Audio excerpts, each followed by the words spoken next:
Archbishop Coyne, and this is Coffee with the Archbishop. And joining me today is Mr. Gene Munson, the Chief Financial Officer of the Archdiocese of Hartford.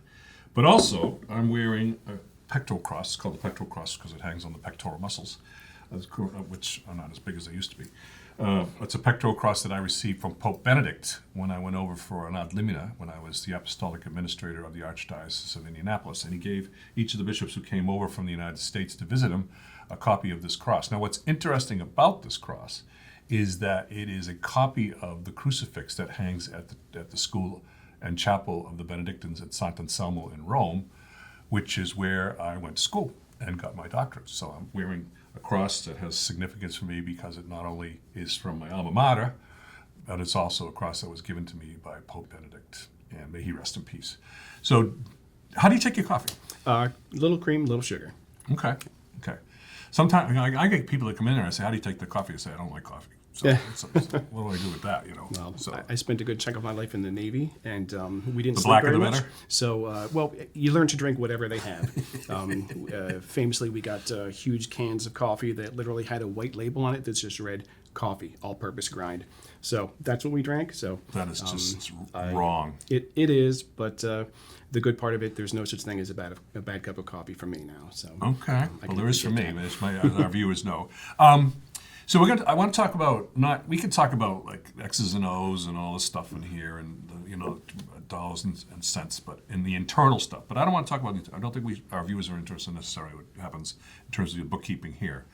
But I think I would like to talk about some of the good things that we're doing externally that we've added recently over the past year or two to support our parishes. But first, as the Chief Financial Officer, you have a stability of role that basically doesn't carry out in any other form within an archdiocese. Right. It is the only position here that is a canonical appointment that has a 5-year term. I have the stability, provided that I continue to do a good job for you. I have the stability of knowing that I'll be the Chief Financial Officer for 5 years, and then, God willing, it will extend. But also, you're pretty much the only officer that's non-elected or chosen. So, yes. Like if I die, or I get moved, which yes. Hope that's not happening. I hope not. Please. But then, and the diocese doesn't have a bishop. Normally, the Holy See would appoint an apostolic administrator, or the local college of consultors would elect an archdiocesan administrator. But you stay. Yes.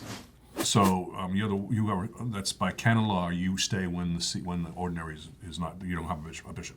Right. So there's financial stability. Yes. And also, it's also to protect finances, protect records, and all that along that. So. Absolutely. I mean, it's very important. We have obviously a long history here in the Archdiocese of Hartford, going back to the 1800s, and all of that history is really documented in a number of ways. Of course, religious items, archives, but the financial records need to be maintained for a number of reasons, and so it does provide that stability to where we can track back throughout history to see to ensure that in many cases, donor requests for funds that we maintain are honored. Make sure that we're not misusing funds for anything that they shouldn't be used for, and obviously making sure that our future is stable and secure. Right, and we also have we're also required by canon law to have a diocesan finance council. Yes. That's made up of men and women who are qualified and knowledgeable about issues of finance and banking and savings and all that. And that's basically that's a non-negotiable too. Yes, it is. So when I got here, I came from Vermont, and a lot of small parishes.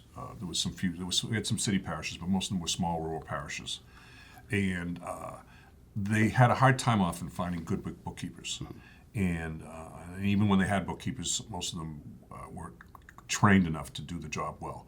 And then they were paying a lot of money sometimes for a full-time bookkeeper when they really didn't need a full-time bookkeeper. But some of them were doing good jobs and others weren't. So one of the things that I'd seen happening in the Archdiocese of Indianapolis before I got to Vermont as well was that the diocese or the archdiocese would begin to provide bookkeeping and accounting for the parish remotely, and then supporting them, and then charging a smaller fee to do all this. And so I came to here, and I was seeing the same thing, and I thought I was planting a seed, but it was something that you were already thinking about doing. Yes.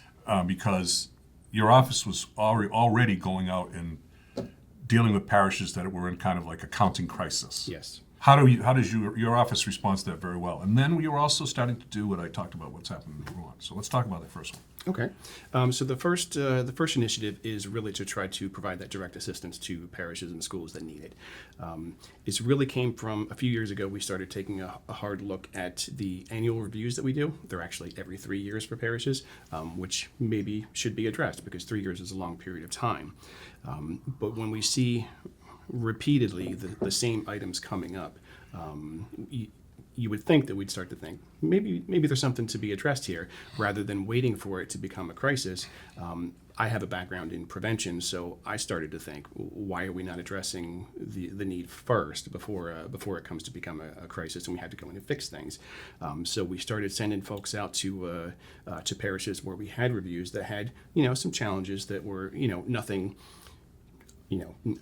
bank breaking or anything like that, but we want to make sure, again, that our parishes are successful and continue to be successful. We're providing through your office and through your folks is a service that still allows for the autonomy of the parish. Yes. So the parish still maintains its own accounts, its own savings, its own funds. None of the funds come here in any way. We don't go in and have control over those accounts. No.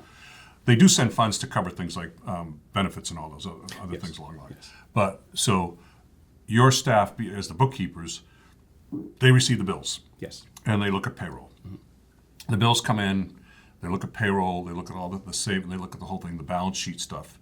And so they would basically pay the bills in the sense of they would do a PDF of a check. Mm-hmm. And then they send all that back to the parish. Yes. And the parish prints the check there. We don't print the checks here. Correct.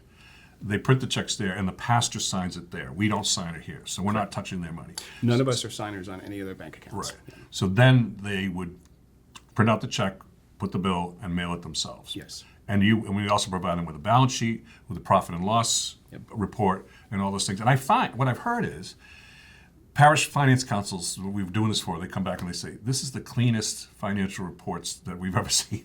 That is the goal. That's absolutely the goal. I remember as we kind of get into this conversation, I'll tell you, we were looking at some parish. One guy was coming in as the new pastor, another guy was going out. And then we were meeting, and we asked the priest who was going out to another parish about whose bookkeeper is. He said, well, she does okay. She used to be the housekeeper, but now she's the bookkeeper. We said, okay. Yeah. So it's not really the best situation. It's not. And again, it goes back to, people want to do good work. They want to support their parish. But we need to make sure that their finances are secure and that their bookkeeping is sound. And we're going to see more of this. I think more and more as parishes see the good work you're doing, I think they're going to discover the quality of the work plus the fact that oftentimes it's less expensive for the parish. That's the goal. Okay. Less expensive, better service. Thank you for all you do and all your staff does. Thank you, Archbishop. And my friends, this is Coffee with the Archbishop. I'm Archbishop Christopher Coyne. God bless.